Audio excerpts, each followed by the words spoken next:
જય માતાજી, જય શ્રી રામ। મૂળ મુંબઈ થી ભાવિકા બેન અતુલભાઈ બિંદિયા વાળા એમના તરફથી આપણે માછલાને નાખવા આવી અને એ બહુ સપોર્ટ કરે છે। તો ભગવાન માતાજી એમને સુખી રાખે। હર હર મહાદેવ।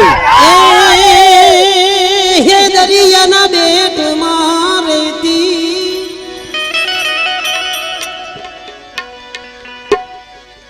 દરિયાના બેટમાં રહેતી પ્રભુનું નામ લેતી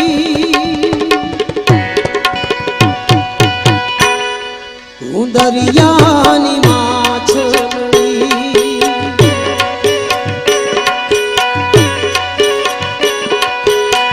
દરિયાના બેટમાં